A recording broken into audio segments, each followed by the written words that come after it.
அதே மாதிரி தான் நீங்கள் ஷேர் மார்க்கெட் எடுத்திங்கன்னா கண்டிப்பாக வந்துட்டு நீங்கள் ஒரு ஷேரை வாங்குறீங்க.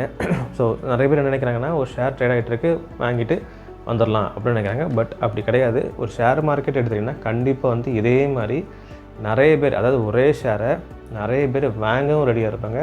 அதே பேர் நிறைய மெம்பர்ஸ் வந்து விற்கவும் ரெடியாக இருப்பாங்க. ஸோ அதான் வந்து நம்ம ஏற்கனவே வால்யூம்னு சொல்லி ஒரு வீடியோ போட்டிருப்பேன். அதில் பார்த்தா புரியும். ஸோ இந்த ஒரு ஷேரை வாங்குறீங்கன்னா விற்கிறதுக்கும் வாங்குறதுக்கும் அப்படி போட்டி போடணும். அப்போ தான் வந்து அந்த ஷேருக்கு ஒரு மதிப்பே கிடைக்கும். ஸோ அதே மாதிரி தான் வால்யூம் ஜாஸ்தியாக இருக்கும். வால்யூம்னா என்னென்னா, அந்த ஷேரை வந்து வாங்குறதுக்கும் நிறைய பேர் ரெடியாக இருக்கணும், அது மாதிரி விற்கிறதுக்கும் நிறைய பேர் ரெடியாக இருக்கணும். ஸோ இப்படி தான் ஷேர் மார்க்கெட்லேயும் இருப்பாங்க. நம்ம நார்மல் மார்க்கெட்டில் கம்பேர் பண்ண இல்லாமல் அது மட்டும் இல்லாமல் ஷேர் மார்க்கெட்லேயும் நிறைய பேர் இருப்பாங்க. ஸோ வந்து ஒரு ஷேரை வந்து ஃபார் எக்ஸாம்பிள் வந்து ஒரு ஷேர் வந்து 150 ரூபாய்க்கு ட்ரேட் ஆகிட்டு இருக்குது அப்படின்னா, அந்த ஷேரை வந்து ஒருத்தர் வந்து 150 ரூபாய்க்கும் வாங்க ரெடியாக இருப்பாங்க, 149க்கும் வாங்க ரெடியாக இருப்பாங்க, 148, 147, 146 சொல்லிட்டு வரிசையாக.